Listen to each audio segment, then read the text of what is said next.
السلام علیکم دوستو، آج میں آپ کے لیے لے کے آئی ہوں چاہت و خلوص کی ایک انمٹ کہانی جو سننے والوں کو سوچ کے سمندر میں غوطہ زن کر دے گی۔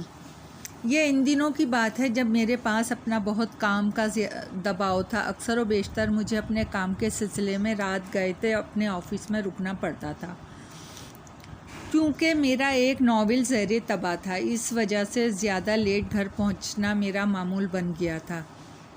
اس رات قریب رات کے 1:30 بجے آفس سے نکلا۔ موسم انتہائی خوشگوار تھا۔ میں اپنی گاڑی کو انتہائی سکون سے ڈرائیو کرتا ہوا گھر جا رہا تھا۔ مجھے گھر جانے میں کوئی عجلت نہ تھی، جہاں اتنی دیر وہاں تھوڑی اور صحیح بے خیالی میں نہ جانے کیسے میری گاڑی اس سڑک پہ آ گئی جس پر سفر کرنا سٹی گورنمنٹ کی طرف سے ممنوع تھا۔ رات تو رات، دن میں بھی اس سڑک سے گزرتے ہوئے لوگ ڈرتے تھے۔ کافی چوڑی اس سڑک کی وجہ شہرت کیا تھی، لوگ کیوں ڈرتے تھے، اس کے بارے میں مختلف قسم کی روایات منسوب ہیں، لیکن سب سے زیادہ جس وجہ نے شہرت پائی اس کا تعلق سیٹھ دھنی رام سے تھا۔ سیٹھ دھنی رام کی ایک بیٹی تھی جس کا نام شاردا تھا۔ شاردا ایک ڈرائیور کو بیٹے سے محبت ہو گئی اور ڈرائیور کے بیٹے گوپال نے شاردا کے بدن میں اپنی محبت کا ثبوت چھوڑا اور موت کے خوف سے وہاں سے بھاگ گیا۔ شاردا کئی ماہ تک ڈر کے مارے چپ رہی، لیکن ماں بننے کی بات چھپ نہ رہ سکتی تھی۔ شاردا ڈر کے مارے وہاں سے بھاگی۔ اسی سڑک پر پہنچ کے شاردا کا اتنا شدید ایکسیڈنٹ ہوا کہ وہ واقعی موقع ہی پہ جاں بحق ہو گئی۔ تب سے لوگوں کو شاردا کی نور نظر آتی ہے جس کے ہاتھ میں ایک بچہ ہوتا ہے۔ اس کے علاوہ بھی بہت سی باتیں لوگوں نے اس سڑک سے منسوب کر رکھی تھیں، لیکن ان تمام باتوں پر میں یقین نہیں رکھتا تھا۔ چنانچہ گاڑی کے اس سڑک پہ آ جانے کے باوجود میں بغیر کسی خوف کے آگے ہی بڑھتا چلا جا رہا تھا۔ سڑک پہ بہت اندھیرا تھا، صرف کار کے ہیڈ لائٹس کی مدد سے میں ڈرائیونگ کر رہا تھا۔ اچانک مجھے دور سڑک پہ کوئی کھڑا ہوا نظر آیا جو بالکل سڑک کے درمیان میں کھڑا تھا۔ ایک لمحے کے لیے مجھے خوف محسوس ہوا اور وہ سارے پراسرار واقعات میرے ذہن میں گھوم کر رہ گئے۔ اس سڑک سے جڑی پراسراریت مجھے یاد آئی، لیکن میں نے اپنے ذہن کو جھٹکا دیا۔ شاید کوئی پریشان حال شخص ہے جو اس طرح مدد کا طلبگار ہے۔ میں نے گاڑی بالکل اس کے قریب جا کر روک دی۔ یہی شاید میری سب سے بڑی بھول تھی۔ نوارد آہستہ آہستہ چلتا ہوا میرے قریب آیا۔ کار کی روشنی میں میں نے اس کا چہرہ دیکھا۔ وہ ایک 22-23 سال کی پرکشش لڑکی تھی۔ صاحب جی، میرے بچے کو بچا لو، بہت بیمار ہے۔ کہاں ہے تمہارا بچہ؟ میں نے انسانی ہمدردی کے جذبے کے تحت پوچھا۔ میری بات سن کر وہ ایک لمحے کے لیے رکی اور دوسرے لمحے وہ ہنس پڑے۔ اس کی ہنسی انتہائی مکردہ تھی۔ اس پل بھی مجھے احساس نہ ہوا کہ یہ اعصابی چکر ہے۔ کہاں ہے تمہارا بچہ؟ میں نے پھر پوچھا۔ یہاں، یہ کہہ کے اس نے اپنا خوبصورت پیٹ اڑیا کر دیا۔ اس کے بعد جو منظر میری آنکھوں کے سامنے آیا وہ انتہائی حیرت انگیز اور ناقابل فراموش خوفناک تھا، جسے دیکھ کے میں اپنی چیخوں پہ قابو نہ رکھ سکا۔ اس لڑکی کے پیٹ سے خون میں لتھڑے ہوئے ایک بچے کا سر باہر نکل رہا تھا۔ میں سمجھ گیا اگر میں نے فرار اختیار نہ کی تو میری لاش کسی کو ملے گی بھی نہیں۔ بچے کا سر نصف سے قریب باہر آ چکا تھا۔ اسی لمحے میں نے اس لڑکی کو ہاتھ مار کے ایک زوردار دھکا دیا تو وہ چیختی ہوئی سڑک پہ جا گری اور لمحہ ضائع کیے بغیر میں نے گاڑی سٹارٹ کر دی۔ وہ لڑکی چیختی ہوئی میری گاڑی کے پیچھے دوڑی اور میں نے گاڑی کی سپیڈ مزید بڑھا دی۔ میں تجھے نہیں چھوڑوں گی، تو نے میرے بچے کو مارا ہے، وہ چیختی ہوئی گاڑی کے پیچھے بھاگ رہی تھی۔ اسی وقت میں نے آیت الکرسی کی تلاوت شروع کر دی۔ پھر کب میں گھر پہنچا مجھے کچھ یاد نہیں تھا۔ گھر پہنچتے ہی مجھ پر انتہائی شدید قسم کا بخار چڑھ گیا۔ رہ رہ کر پیش آنے والے واقعات میرے ذہن میں گھوم رہے تھے اور سب کیا تھا۔ ان تمام واقعات سے پیچھا چھڑانے کے لیے میں نے سوچا مجھے اپنی بیوی بچوں کے ساتھ فارم ہاؤس منتقل ہو جانا چاہیے تاکہ آب و ہوا کی تبدیلی سے مجھ پر اچھا اثر پڑے۔ چھٹیوں کے دوران میں کام کو بالکل بھی ہاتھ نہیں لگاتا تھا۔ 1000 ایکڑ کا فارم ہاؤس ہر لحاظ سے بہترین تفریح گاہ تھا۔ فارم ہاؤس میں مچھلی اور سنگھاڑے کی بھی نشوونما کی جاتی تھی، جو ہماری آمدنی کا اچھا خاصا ذریعہ تھا۔ میرا فارم ہاؤس جو کہ آبا و اجد کی ملکیت ہے، کچھ اور لوگ بھی رہتے تھے۔ یہ لوگ ہمارے گھریلو ملازم ہیں جو کہ سال کے 12 مہینے اسی فارم ہاؤس میں رہائش پذیر رہتے ہیں۔ اس فارم ہاؤس کا سب سے پرانا ملازم خورشید چاچا ہیں، جو کہ فارم ہاؤس کی دیکھ بھال اور آمدنی وغیرہ کا حساب رکھتے ہیں۔ خورشید چاچا اپنی فیملی کے ساتھ اسی فارم ہاؤس میں ملازموں کے کوارٹر میں رہتے ہیں۔ دوسرے نمبر پر شرفو تھا، جس کا کام فارم ہاؤس کے مہمانوں کے کھانے پینے کی سہولیات کو دیکھنا تھا۔ تیسرے نمبر پر روشن تھا، جو گھوڑوں کے استبل اور گھوڑے کی دیکھ بھال پر مامور تھا۔ چوتھی ایک صفائی والی، جس کا نام دھنو تھا، جو کہ انتہائی خوبصورت اور حسین نقوش و نگار کی مالک تھی۔ اس کا دیکھنے والے اس خوبصورت عورت کو دیکھنا چاہتے تھے۔ کئی بار میرے دل میں بھی خواہش مچلی کے تنہائی کے چند لمحے مجھے میسر آ جائیں تو میں اس کو اچھے سے دیکھ سکوں، لیکن صرف یہ آرزو ہی تھی، اس پر عمل کرنے کی میں نے کبھی کوشش نہیں کی۔ فارم ہاؤس میں اس کے علاوہ بھی ملازم تھے، جن کا ذکر کرنا داستان کو طوالت بڑھانے دینے کے مترادف ہے۔ فارم ہاؤس میں آئے مجھے ایک ہفتہ گزر چکا تھا۔ اس ایک ہفتے کے دوران میری طبیعت کافی بہتر ہو گئی تھی۔ فارم ہاؤس میں میرا بیٹا زہیب کی تفریحات میں اضافہ ہو چکا تھا، جبکہ میری بیوی رخسانہ کا زیادہ وقت گاؤں کی عورتوں کے ساتھ گزرتا تھا۔ اس دن موسم کافی خوشگوار تھا۔ شرفو نے آ کے بتایا کہ مہمان خانے میں 2 لوگ انتظار کر رہے ہیں۔ کون ہیں وہ لوگ؟ میں نے شرفو سے پوچھا۔ پتہ نہیں صاحب، لیکن ہمیں بہت عجیب سے ہیں۔ شرفو کے لہجے میں حیرت تھی۔ کیا مطلب؟ میں نے چونکتے ہوئے کہا۔ معلوم نہیں صاحب، آپ خود دیکھ لو چل کر۔ شرفو کی بات حیرت انگیز تھی، لیکن مل لینے میں کیا تھا؟ واقعی وہ دونوں بہت عجیب تھے، بلکہ 8ویں عجوبہ کہو تو زیادہ بہتر ہوگا۔ میرے لیے انتہائی حیرت انگیز وہ دونوں شکل و صورت کے اعتبار سے بالکل ایک جیسے تھے۔ قد کاٹ، چال ڈھال، لباس بالکل ایک جیسا تھا۔ یوں لگتا تھا کہ دونوں ایک دوسرے کی فوٹو کاپی ہوں۔ میں انہیں حیرت سے دیکھتا رہ گیا۔ اس قدر حیرت سے نہ دیکھیں جواز صاحب، ہم جڑواں ہیں، اور ویسے بھی خانہ قدرت میں کوئی بات ناممکن نہیں۔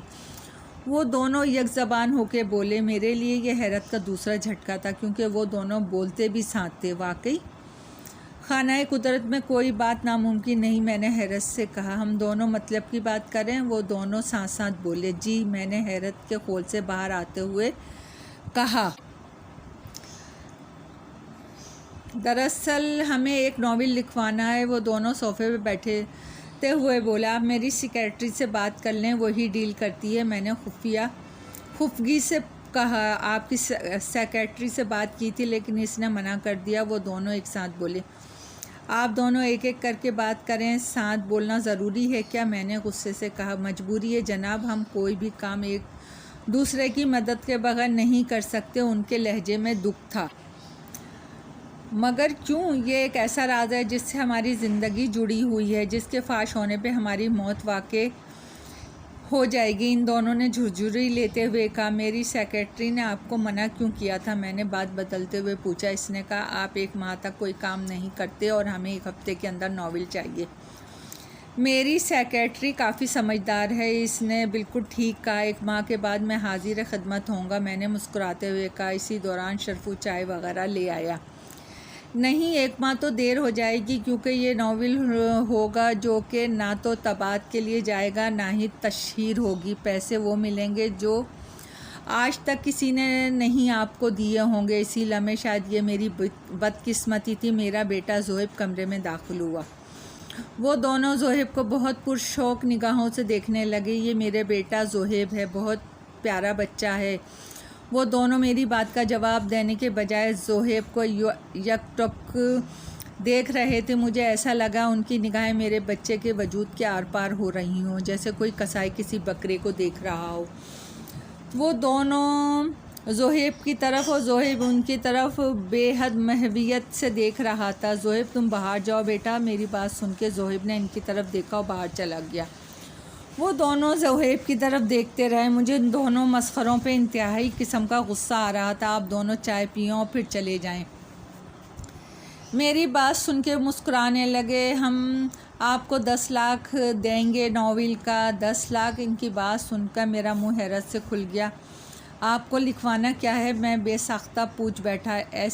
ایک ایسی عورت کی کہانی جس کے بچے کو مار دیا گیا ہو، پھر وہ انتقام کا نیا طریقہ اختیار کرتی ہے۔ اتنا کہہ کے وہ دونوں کہیں کھو سے گئے۔ ان کی آنکھیں عجیب وحشت ناک انداز میں پھیل گئی تھیں۔ کچھ لمحوں بعد وہ دونوں یوں چونکے جیسے کسی نے ان کو گہری نیند سے جگایا ہو۔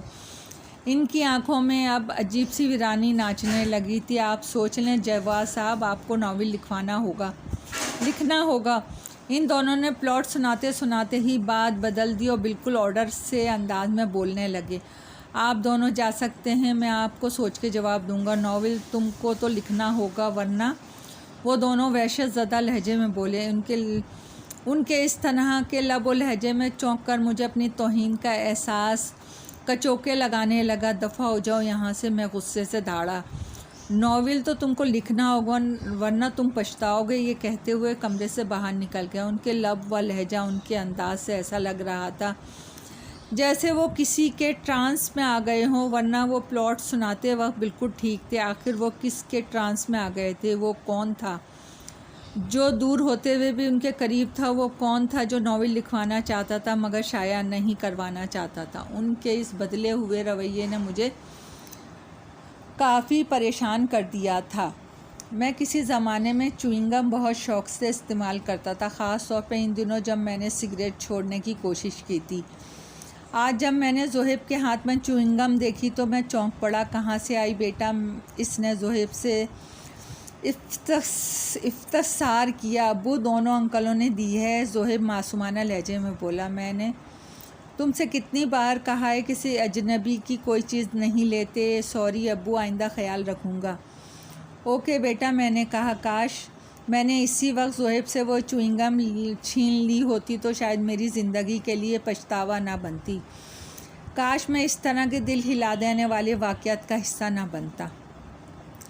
رات کا اندھیرا بڑھ چکا تھا۔ ہر طرف ہر سو سناٹا طاری تھا۔ رخسانہ، زہیب اور میں نے پورا دن مختلف قسم کی تفریحات میں گزارا تھا، اسی لیے ہم لوگ کافی تھک چکے تھے۔ اس لیے بستر پہ جاتے ہی رخسانہ تو سو گئی، لیکن میری نیند کافی کچی تھی۔ ایک عجیب قسم کی آواز میرے کانوں میں پڑی۔ میری آنکھ کھل گئی۔ وہ آواز کسی کے ہولے ہولے کرہانے کی تھی۔ دفعتاً ایک درد بھری چیخ میرے کانوں سے ٹکرائی۔ میں نے الماری سے اپنا پستول نکالا اور کمرے سے باہر چلا گیا۔ راہداری میں چاروں طرف اندھیرا تھا۔ مجھے ایسا لگا کہ جیسے آواز راہداری کے آخری کونے سے آئی ہو۔ اس آخری کونے کی جانب زہیب کا کمرہ تھا۔ مجھے ایسا لگے کہ آواز زہیب کے کمرے سے آئی ہو۔ جیسے ہی میں کمرے میں داخل ہوا تو میری آنکھیں حیرت اور خوف سے پھٹی کی پھٹی رہ گئیں۔ میرا بچہ زہیب پلنگ سے 3-4 فٹ اوپر فضا میں محلق گھوم رہا تھا۔ نیلی روشنی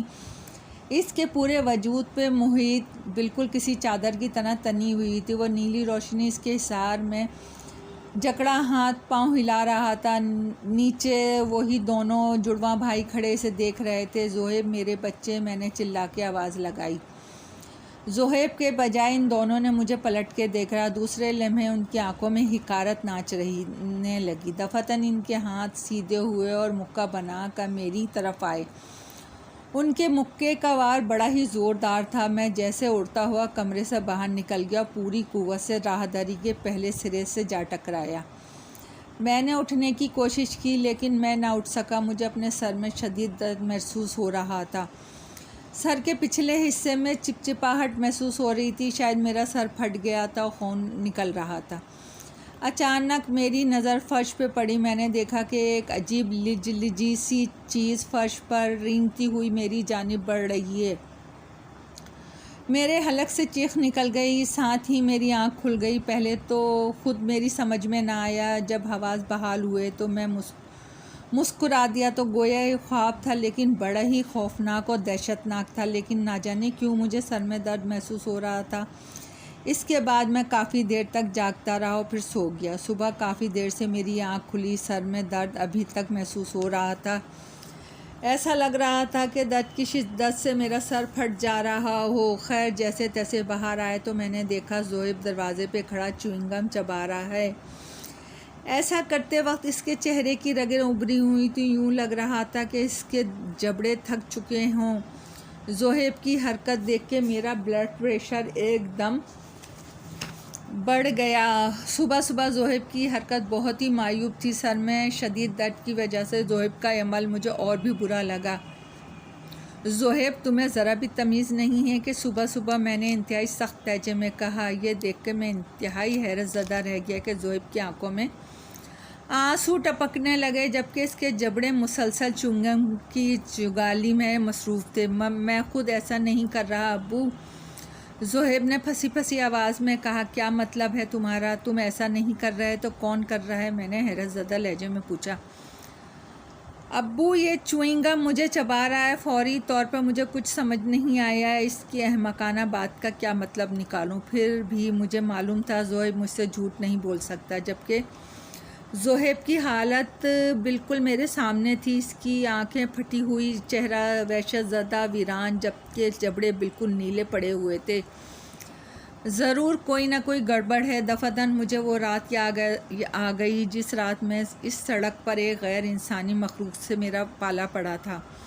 میری سمجھ میں نہیں آ رہا تھا کیا کروں۔ پھر کچھ سوچ کر میں نے میز پر ایک کاغذ بچھایا۔ چوئنگ گم اس پہ تھوک دو۔ زہیب نے چند لمحوں تک ایسا کرنے کی کوشش کی، پھر روحان سا ہو کے بری طرح رونے لگا۔ میرے لیے صورتحال بالکل نئی اور خوفناک تھی۔ میں نے زہیب کو منہ کھولنے کا اشارہ کیا، انگلی سے اس کے منہ میں ڈالی اور لجاتا ہوا چوئنگ گم میری انگلی سے چپٹ گیا۔ کراہت تو بہت ہوئی، لیکن معاملہ اپنی اولاد کا تھا۔ میں نے گندھے ہوئے چوئنگ گم کو باہر کھینچ کر نکالنے کی کوشش کی، لیکن وہ پھر پھسل جاتا، یوں لگتا کہ زہیب کے منہ میں کوئی زندہ مخلوق ہو۔ میں نے بہت تگ و دور کے بعد اس منحوس چوئنگ گم کو کاغذ پہ پٹک دیا۔ اس چوئنگ گم کے باہر آتے ہی میں نے اپنے بیٹے کے چہرے پہ پرسکون دیکھا۔ تمہاری یہ حالت کب سے ہے؟ میں نے زہیب سے پوچھا۔ پچھلی رات سے، اس نے دھیرے دھیرے کہنا شروع کیا۔ پچھلی رات یہ میرے منہ میں تھا، میں نے نیند کی جھونک میں اسے نکال کے باہر پھینک دیا۔ صبح آنکھ کھلی تو یہ میرے منہ میں تھا اور جبڑے حرکت کر رہے تھے، اور جب سے یہ چوئنگ گم باہر ہی نہیں آیا۔ پچھلی رات کی بات سن کے میں چونک پڑا۔ وہ لجاتی شے یقیناً یہی چوئنگ گم ہوگا۔ میں کاغذ کو لپیٹ کے کچرے کے ڈبے میں ڈالنے کے لیے کاغذ کی جانب بڑھا ہی تھا کہ میری آنکھیں حیرت اور خوف سے کھلی کی کھلی رہ گئیں۔ میں سوچ بھی نہیں سکتا تھا کہ حقیقت میں بھی ایسا ہو سکتا ہے۔ ایسا تو فلموں یا کہانیوں میں ہوتا ہے۔ وہ منظر ہی اتنا خوفناک۔ کاغذ پر موجود چوئنگ گم بے ہنگم انداز میں ہل رہا تھا اور ہلتے ہلتے اپنا حجم بڑھا رہا تھا۔ چوئنگ گم کا حجم اتنا بڑا ہو چکا تھا کہ وہ میز سے اتر کے فرش پہ رینگ رہا تھا۔ دفعتاً زہیب کے حلق سے دل خراش چیخ نکلی۔ پہلے تو مجھے کچھ سمجھ نہ آیا کہ زہیب کی چیخ کی وجہ کیا ہے، لیکن جب میں نے دیکھا تو میرے پیروں تلے زمین نکل گئی۔ وہ چوئنگ گم زہیب کے ٹانگوں سے لپٹ چکا تھا اور دھیرے دھیرے اس کے منہ کی طرف بڑھ رہا تھا۔ میری چیخوں کی آواز سن کے رخسانہ سمیت تمام ملازم اکٹھا ہو گئے۔ ملازم تو یہ سب دیکھ کے باہر کی طرف بھاگ گئے، جبکہ میں اور رخسانہ اس منحوس چوئنگ گم کو زہیب کے جسم سے علیحدہ کرنے میں لگ گئے، جو کہ اس کی گردن تک پہنچ چکا تھا۔ میں اور رخسانہ نے اس چوئنگ گم کو بڑی مشکلوں سے کھینچ کھانچ کے علیحدہ کیا اور کھڑکی سے باہر پھینک دیا۔ میں نے دیکھا چوئنگ گم کے نکلتے ہی زہیب بے ہوش ہو چکا تھا۔ یہ سب کیا تھا؟ رخسانہ نے زہیب کو بیڈ پہ لٹاتے ہوئے پوچھا۔ پتہ نہیں، میں نے کندھے اچکائے، مگر مجھے کچھ سمجھ نہیں آ رہا۔ ضرور تم کچھ چھپا رہے ہو۔ جواز رخسانہ کے لہجے میں تشویش تھی، پریشانی تھی۔